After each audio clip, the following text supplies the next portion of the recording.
Ah, yes, I can see that the children yearn for the TDX Battlefront or TDX Armageddon, as I can see with a view count of a previous devlog. So now I will start to pump out even more devlogs, and I will also try to pose down the development process because it has to catch up. Why not it? The devlog on YouTube has to catch up with a helicopter right now. But anyways, one of the topics we'll talk about today is the mechanics of.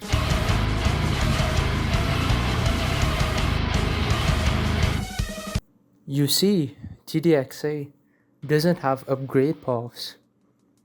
You actually start out with a maxed out tower, and that's because I am a solo developer.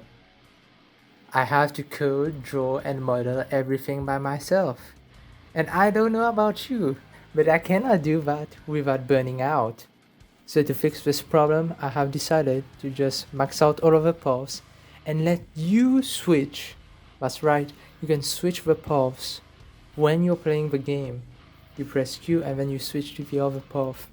And I think that will make the gameplay more interesting because if there's an enemy or a group of enemies and your current path doesn't have that much crowd control, then you can switch to the path that does have crowd control, but then you will have to wait for the cooldown and see if you can escape or deal with that situation before you start to back away, retreat, and all that. Now I know that some of you are raising your eyebrows at me and saying, well, why can't you just hire some devs to work on the paths for you? Then we can have an upgrade system. Well, look, do you see anything? Come on, look closer. Yeah, there's nothing. There's nothing on the screen. There's nothing, just like in my wallet. But enough on the development process. Let's start to look at the towers, the most interesting part of this game. Because all of the towers, I have tried to design them around a certain gimmick to make the gameplay more interesting. Like for example, Ghost. The top half of Ghost is always stealthed, but when she shoots her gun, she gets unstealthed, unlike the other stealth towers like her bottom path, who can throw a stealth grenade and stealth all of her allies and herself, but when they shoot, they don't cancel out the stealth. I also made it so that the top half of Ghost only has a small range and deals a lot of damage. The idea here is that this will encourage close range combat, and to really get into the feeling of you being a ghost, a silent assassin, to spawn her drones, you have to get close to the enemy. You have to get pretty close and kill them in that radius in order to spawn a drone that will deal 100 DPS. And you can spawn it, I think, around like every 1 second, so you can only imagine the amount of damage stack you can do. But she will kind of lose value when there is a boss wave because everything will be dead, there's only the boss, and you can't really kill the boss quickly. As for the bottom path, she is more of a DPS support character, support as in utility, because I think support doesn't have to be about healing all the time. So she will basically just throw out her grenade and stealth her allies and herself. And she also does pretty good damage. I think around like 555 DPS I think she does. I don't really have the game right now to look at the exact status, but I think I will add something in the game for you guys to see what type of damage and how much damage the towers do exactly. The interesting part about the stealth mechanic is that not only does it hide you from enemies, it also gives you a 37% speed boost. But that does not only apply to you, the player, it also applies to the enemies. So you can just imagine the fast enemies being stealthed being like the Flash, just running around the map and being able to get all of you pretty quickly. I'm gonna let you in on a secret.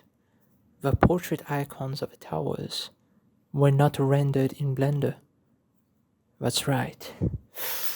They were hand-drawn.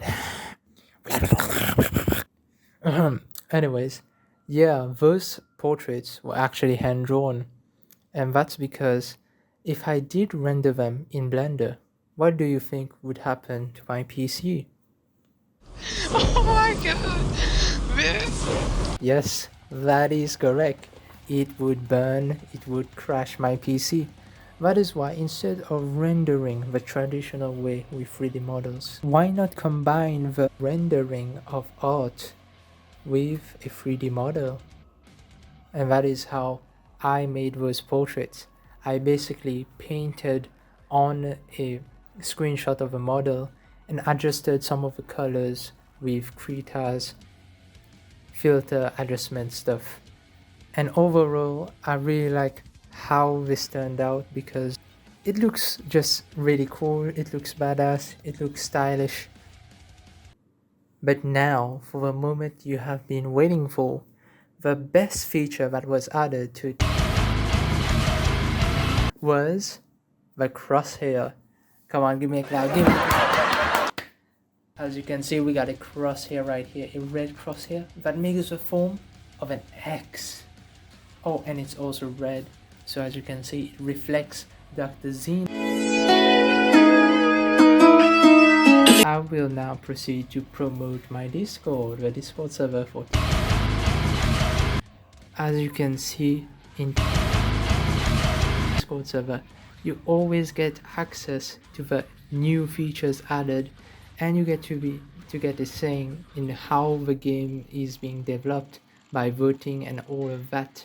And oh yeah, I sent some videos of the old TDX Armageddon or TDX Battlefront, and it's pretty crazy that this simple cheap looking thing turned into this.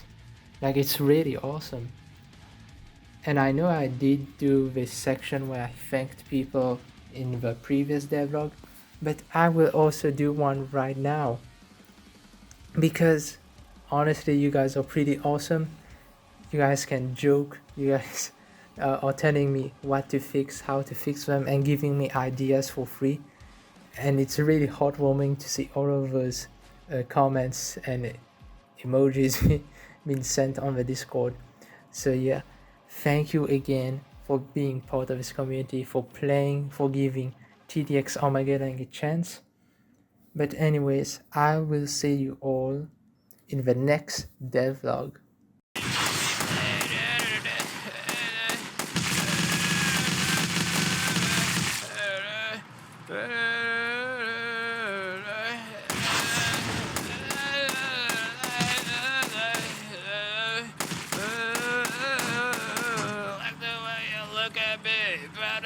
Across the floor, I walk like a clown.